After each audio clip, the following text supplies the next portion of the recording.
so I just wanted to give a review of both Sciatica Healed and Sciatica SOS, since I've tried both to help my sciatica. While both have some good information, I have to recommend that you choose Sciatica SOS, since Sciatica Healed is basically just a rehash of what you can read on any website online. On the other hand, Sciatica SOS provides a step-by-step system on getting rid of your sciatica fast and permanently. Sciatica SOS is written by Glenn Johnson based on knowledge passed on to him from a Nepalese friend who worked as a healer. So if you go to the link below this video, you'll find a free video explaining exactly what's involved and how you too can get rid of your sciatica starting today. Good luck! You can find out more about this fantastic offer by clicking the link in the description.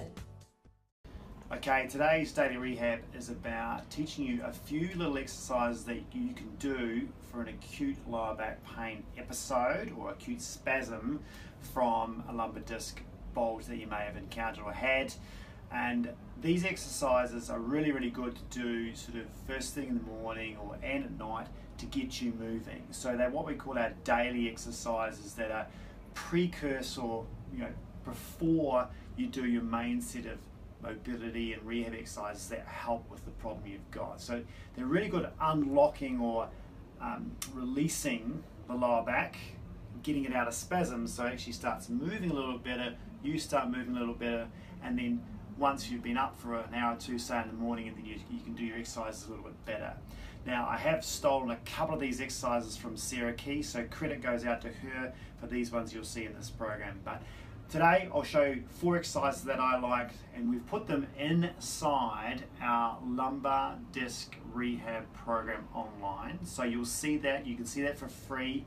You can see it's in week 1 to 4. So if you have a look at week 1 on the website, you'll see those actual exercises individually, and you can click on each one and watch the videos of them as well as this one you've seen today. So the first one I want you to show is a pelvic tilt. Now this one you do lying down. Now you can do this in bed, so this is a really good one if you've got acute lower back pain and you're struggling, or if you're lying down on the sofa or you're lying down on the floor preferably. You can work on this one to get this back moving, unlock a little bit more, and remember this focuses on muscle release. So I'll teach you a few things. The movement is very much centered around your lower back, okay? We call it a pelvic tilt because what you're doing is you're tilting your pelvis back that way. Now if you watch very carefully, the movement is only this. You watch this. It's that much, okay? So I'm going from neutral spine. So my neutral spine is, I can put a bit of gap under here. I'm going to go and tilt backwards to gently flex the lower back, and then I let it sort of spring back. So I'm going to go tilt backwards. So I'm tilting my pelvis backwards, then I release. So what I'm doing is I'm making those lower back muscles, that the extensors that are under my spine, that are locked up in spasm when I have an acute episode, is I'm actually, when I'm flattening my lower back like that, I'm stretching them out. So I actually pelvic tilt, move my spine from extension to flexion through neutral, and that stretches out those extensors. It forces them to relax. You've just got to try and make sure you're using a little bit of pelvic floor and a bit of push through the heels to do the tilting. Don't try and use all your abdominals to really do that. I don't want a big increase in muscle control and big increase in abdominal activation there. I don't want, it's not an ab workout. Okay, I'm not trying to brace or anything like that. I'm actually trying to leave this relatively relaxed because I want everything to relax. So you're tilting backwards slowly. And the other thing you got to do is don't go too far. If you've got an acute disc problem, you don't want to go into a massive amount of flexion, okay? Because the flexion is going to sort of promote a posterior disc bulge. So I would just work on going to a tiny little bit of flexion. Now that's okay because I'm unloaded, right?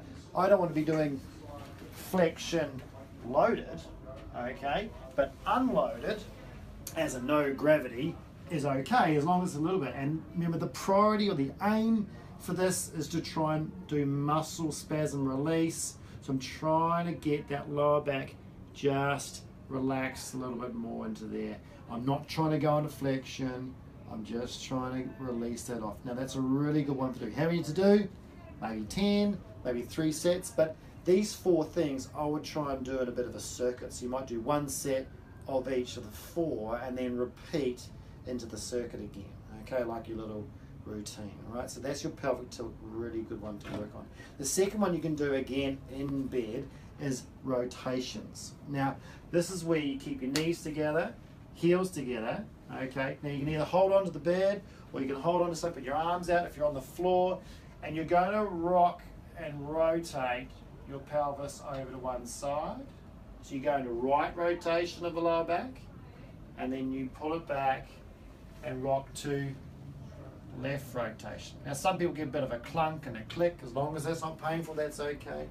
And you just work on the range that you're okay with. Keep those heels together, rotate over, keep your shoulder down, and come back. Now it's not a sustained lower back stretch. That's what you'd probably do in your mobility section throughout the day, because some backs, when they're quite acute, it's maybe first thing in the morning or at the evening if you're getting sore again, you just can't hold that stretch. You're too tight and you've got too much pain and spasm. You need to loosen up. So here are your loosening up exercises, and this rotation one's really nice because most lower backs like rotation. You might find you have a bias to one side, so one side might be like, oh, I can't go as far that side, so don't go through your pain. Just work on the ranges that you're okay with and let it loosen up. Remember, you're going to do these as a circuit, so I would do about 10 of these to each side. Okay, and then you might do 3 sets of that. Okay, so 1 set per circuit, working on this rotation. And again, that's a nice one to get those muscles relaxed and moving, because if they've been doing nothing all night because you've been in bed all night, there's a good way to get them moving, so when you then get out of bed, you don't feel like you're sort of getting out of bed like this. Okay, you're getting out of bed a little bit looser because those muscles had a bit of activity. They've gone from spasm to working a little bit more. There's less stiffness. You can start your day a little bit faster. You can get into your exercise a little bit faster, and away you go. Right. Now the next thing is, again, this is like I said, I've stolen these from Sarah Keys. This is a yoga block. Okay, sometimes called a back block.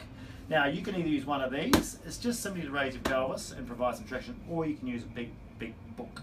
Okay, I don't mind. But these are really good to do at night time in the morning for a bit of self-traction or decompression, which gives you a bit of relief through the discs if you're a bit acute, a bit of muscle spasm release, try this. This is really good. So again, 1 minute at a time. Only do a minute at a time and include it in your sets. Don't sit on this thing for 5 to 10 minutes. You might not be able to get off it.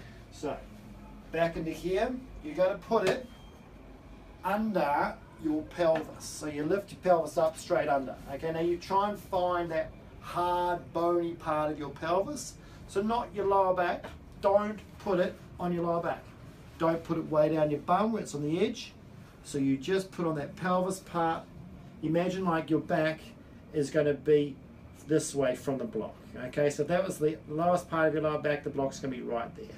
Then what you do, drop one leg straight, make sure you're okay, drop the other leg straight, make sure you're okay. Now the 2 legs down already is giving me a bit of traction. I can feel that bit of a drag going on, which is nice.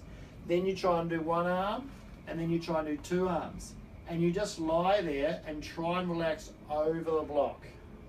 So this feels like, some people feel like, oh, this is great, this is really relieving. Other people, they don't feel a thing. Okay, it doesn't matter if you don't feel a thing, you're still getting traction and muscle spasm release through that lower back.